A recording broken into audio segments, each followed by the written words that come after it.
It was a humid afternoon in Ho Chi Minh City when a bright-eyed 17-year-old from Vietnam, discovered the secret that would change her life forever.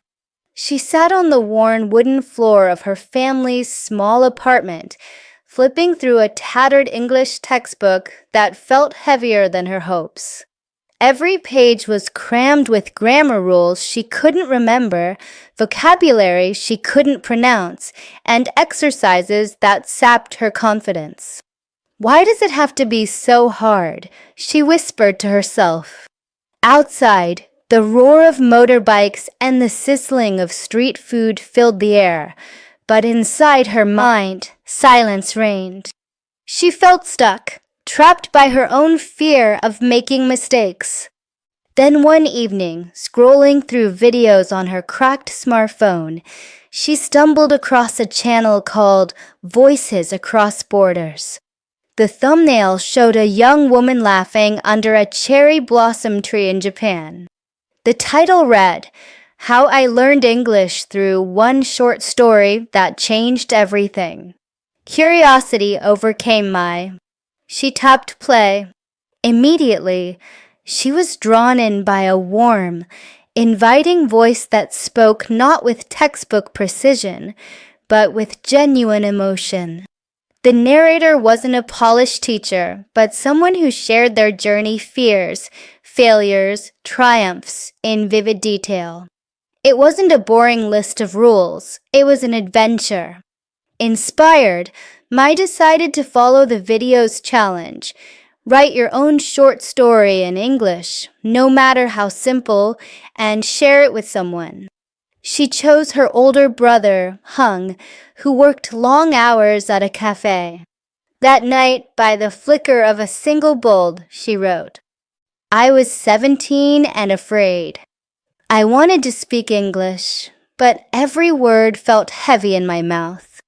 Then I found a story about a girl who traveled to a faraway land and found her voice. Each night, I read that story out loud. My tongue fumbled, but I kept going. Slowly, the words became friends, not enemies. One day, I spoke to a stranger. He smiled and said, 'You're doing great.' In that smile, I found courage." She handed the paper to Hung. He read it, his eyebrows rising in surprise. "This is beautiful, Mai," he said. "You wrote this in English?" She nodded, heart pounding. "It's not perfect." He folded the page and placed it in his pocket. "Perfect isn't the goal. Connecting is. And you did that." That moment sparked something in her. Over the next weeks, Mai made it her mission to learn English through stories. She read fairy tales, science fiction novellas, and even historical accounts, all in English. But she didn't just read, she immersed herself. She highlighted phrases that resonated, rewrote sentences to make them her own, and read passages aloud until her pronunciation smoothed. In her notebook, she kept a running collection of power lines, sentences that carried emotion and wisdom. Bravery isn't the absence of fear, it's moving forward despite it. Every word you learn is a door to a new world. Your accent is the melody of your heritage. Each line fueled her determination. She noticed subtle improvements. The way her tongue rolled around the R in world, the crispness of her TH in though, the confidence with which she could ask questions. But more importantly, her fear began to dissolve. One rainy afternoon, Mai opened her laptop and recorded herself reading a short passage from a classic American tale. Her voice trembled at first, but as she continued, she found a rhythm. She uploaded the clip to Voices Across Borders Facebook group, where learners supported each other. Comments poured in. "Great job, Mai. Love your energy. Keep going, you're an inspiration." Your accent is charming." She was glowing. This was beyond grammar drills. This was a community rooting for her. Across the globe in Sao Paulo, Brazil, 19-year-old Lucas was facing his own struggle with English. He dreamed of studying computer science in the United States, but every TOEFL practice test left him despondent. Vocabulary lists felt endless. Listening exercises were like trying to catch fish with bare hands. One night, exhausted after hours of rote memorization, Lucas scrolled through YouTube. A recommended video claimed, "Learn English in 30 days with one short story." Skeptical but desperate, he clicked. The narrator, a charismatic teacher named Donna, promised that by immersing himself in a single, well-crafted story, he could accelerate his comprehension, speaking, and writing skills all at once. Lucas downloaded the story, printed it, and read it on his desk.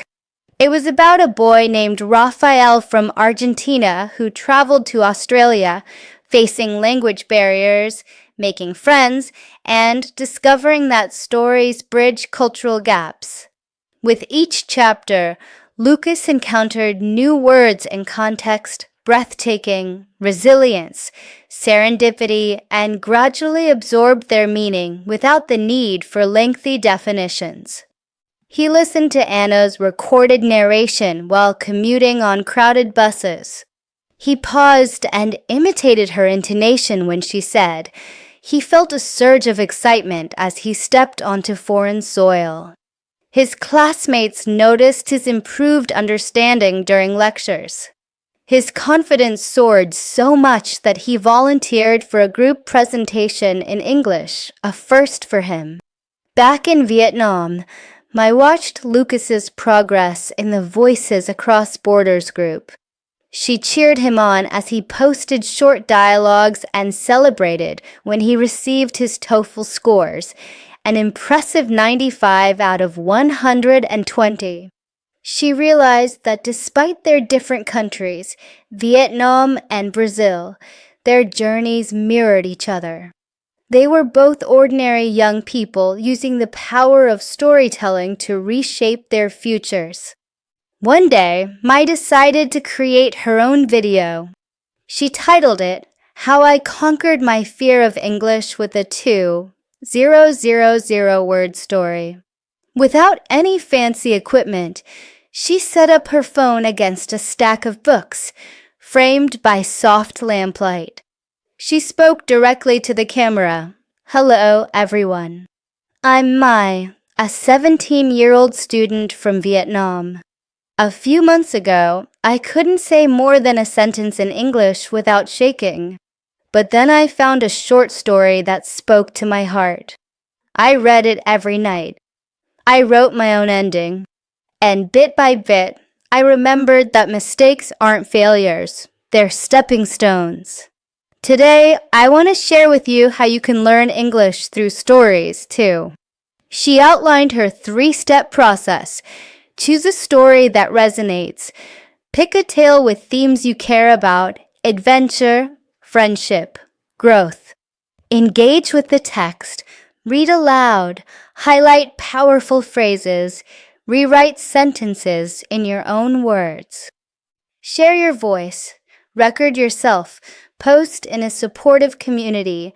Ask for feedback and celebrate every milestone. Her video ended with a simple invitation. Join me on this journey. Let's turn every word into a doorway. That video went viral among learners. Comments poured in from Egypt, Poland, Indonesia, and beyond. Some shared their own stories of struggle. Others thanked her for reigniting their passion. It wasn't about Mai's perfect English. Even her slight accent endeared viewers. It was about her authenticity. Meanwhile, in Cairo, 22-year-old Youssef watched Mai's video. He was studying art history at university, but always felt speechless when he tried to discuss his favorite paintings in English. He followed her 3-step process. He chose a story about an Egyptian explorer in Morocco, engaged deeply with every sentence, and recorded himself summarizing each chapter in English. With each video he posted online, his eloquence grew. Across continents, a movement was building. Learn English through short stories. It wasn't another rigid course. It was a living, breathing community where learners became creators, sharing their voices, mistakes, and breakthroughs. They inspired each other to push past fear and discover the joy in each new word. In Manila, 15-year-old Anna skipped classes to gather with friends at a cafe, laptops open, heads buried in stories. They practiced dialogues from fantasy novels, laughed over mispronunciations, and corrected each other kindly. Their teacher noticed their improved conversation skills and invited them to present a group performance, a dramatic reading in front of the entire school. Back in Vietnam, Mai received an email from a publisher. They wanted to compile the best learners' stories into an anthology, to be sold as voices across borders, stories that unite. Mai's story, about overcoming fear through the simple act of reading and sharing a short tale, was chosen as the introduction. Her heart pounded as she held the printed draft. At 17, she could hardly imagine that her own small effort would ripple out to touch thousands. But that was the power of stories. They connect, they uplift, and they endure. Today, Mai sits beneath the same cherry blossom tree she first saw in that video thumbnail. It's spring in Tokyo, and she's here on a scholarship. She's 18 now, fluent, fearless. She records a new video. When I was 17, I was afraid. But fear is just a story we tell ourselves. You have the pen, write a new one. Choose a short story that speaks to your heart. Read it, live it, share it. Mistakes are proof that you're trying. Every sentence you learn brings you closer to the world. Let's learn together, one story at a time. She ends with a smile and a call to action, like subscribe and share your story in the comments. Let's turn every word into a bridge. And as the petals fall gently around her, she knows that this is only the beginning for her, for Lucas in Sao Paulo, for Youssef in Cairo, and for every learner who dares to pick up a short story and discover the power of their own voice. Across the ocean, in Lagos, Nigeria, 20-year-old Bizi had always loved Nigerian literature, but felt intimidated when reading Chinua Achebe or Chimamanda Ngozi Adichie in English. One afternoon, she discovered Learn English through short story in her Instagram feed, Mai's face framed by cherry blossoms. Intrigued, Bizi downloaded a simple folktale about a clever tortoise and began her practice. She read the tortoise's cunning dialogue aloud, savoring each twist of phrase. When she stumbled over deceived and sly, she paused the audio, replayed the word, and repeated it until her tongue remembered. Then she wrote a parody. What if the tortoise tried to trick a hyena instead? Her version brimmed with local flair. The hyena grinned at tortoise and said, "Oh, little friend, what treasure do you carry in that shining shell?" Tortoise bowed and replied, "Not treasure, dear hyena, but a riddle for your clever mind." Hyena's ears perked up. "Tell me." Tortoise whispered, "What flies without wings and cries without eyes?" Hyena frowned and tapped his paws. "I don't know." Tortoise laughed. "A cloud, my friend." She posted her story in the global community, and fellow learners responded with laughter and appreciation. Beezy realized that by adapting the story, she'd woven her own voice into English, and this playful experiment bolstered her confidence far more than endless vocabulary drills ever had. Meanwhile, in Warsaw, Poland, 23-year-old Michael was preparing for a summer internship in New York. His technical skills were sharp, but his spoken English was hesitant. He stumbled over articles and prepositions, and small talk felt like scaling a wall. He remembered Mai's advice: choose a story that resonates. He loved science fiction, so he picked a short tale about an astronaut stranded on Mars, clinging to hope. Every sentence felt epic. He watched the crimson horizon, his heart beating like a drum of destiny. Michael copied that line into his notebook, then wrote, "I watched the Warsaw skyline, my heart beating with anticipation." By reframing the prose, he made the language his own. Next, he recorded a dramatic reading, experimenting with pacing and emphasis. His roommate, Marta, was so impressed she asked for tips on reading aloud. On the first day of his internship, Michael struck up a conversation with an American colleague. He surprised himself by saying, "I recently read a story about an astronaut on Mars. It taught me resilience." His colleague's eyes lit up. They spoke for 10 minutes about favorite books and future goals. Michael walked away realizing that stories weren't just practice, they were bridges to real connection. Back in Japan, in a quiet Kyoto cafe, 16-year-old Haruka struggled with the difference between borrow and lend. Grammar textbooks offered lengthy explanations, but they didn't stick. She scrolled through the global community to find a simple dialogue. A. Can I borrow your pen? B. Sure, I'll lend it to you.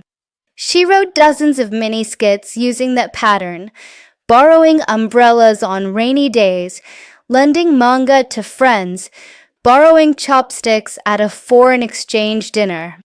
She recorded each scene, experimenting with tone, and soon borrow and lend felt as natural as her native verbs. Months later, Haruka volunteered as a language partner with a local high school's exchange program. She guided a group of Australian students through Kyoto's temples, explaining in English with ease. When one student asked for directions, she replied confidently, "You can borrow my map if you like," and happily lent it to him. In Mexico City, 18-year-old Diego dreamed of becoming a travel journalist. But whenever he tried to write his blog in English, he became paralyzed by uncertainty. One day, he found a short story about a young explorer trekking through the Amazon. He noticed vivid descriptions, the canopy dripped like emerald tears, and challenged himself. Could he craft a similar image about the Mexico City Zocalo? He sat on a bench in the square, notebook in hand, and wrote, "The plaza pulsed like a giant heart, each heartbeat a footstep on cobblestone. Flags fluttered in the breeze, dancing like colorful birds in sunrise." He posted the passage alongside a photo he'd taken. Comments flooded in praising his imagery. Diego realized that by mimicking the storytelling techniques he admired, he could find his own style in English. As the community grew, occasional Meet UPS sprang up, virtual at first, then in person. Mai attended a conference in Bangkok for English through story learners. She stood on stage before a sea of faces from dozens of countries, each holding a printed short story they'd written. She shared her own. Once, a girl named Mai feared English so much that words stayed locked in her throat. But one day, she dared to speak. In each stumble, she found a spark. In each failure, a lesson. And in each story, a new voice. The audience erupted in applause. Many wiped tears. They weren't solely celebrating her. They were celebrating themselves, ordinary people finding extraordinary courage in the pages of short tales.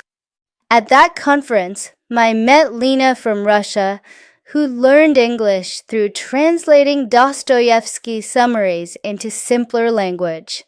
She met Ahmed from the UAE, who used stories of Arabian folklore to master idioms. She met Sofia from Spain, who turned Spanish poetry into bilingual ballads. Each person embodied the same principle: stories tailored learning to their passions and cultures. Afterward, the group brainstormed a global anthology, short stories, big voices. They planned to include pieces from every continent, organized thematically: fear and courage, friendship and community, dreams and journeys. Mai's publisher agreed to the project, and soon the manuscript swelled to hundreds of learner-written tales. In New Delhi, a local bookstore hosted the anthology's launch event. Learners gathered for live readings. The first story read was Mai's, followed by Vizi's tortoise parody, Michael S. Warsaw adaptation, Haruka's rental umbrella dialogue, and Diego's Zocalo poem. Each author explained how their story shaped their English journey. The crowd cheered for every speaker, even the ones with heavy accents, because their authenticity shone brighter than any polished fluency could. Meanwhile, on YouTube and TikTok, the hashtag stories to fluency trended. Videos showed learners reading, writing, dramatizing. Educators incorporated the method into curricula. Podcasts featured interviews with success stories. A nurse in Peru who used medical case studies as short stories. A musician in Finland who learned through songwriting narratives. A retiree in South Korea who conquered her fear by reading children's tales aloud. Through it all, Mai never forgot her first hesitant sentence. She often replied to comments on her videos, "Remember, you don't need perfection. You need persistence." Choose a story that sparks your heart, dive in, and share your voice. Every mistake is a step forward. At 18, she dreamed of simply speaking English. Now, she was a catalyst for a global movement. And so, the journey continues. In every corner of the world, someone, somewhere, is discovering that within the pages of a short story lies the power to transform fear into confidence, isolation into community, and silent words into vibrant voices. All it takes is one story and the courage to tell it.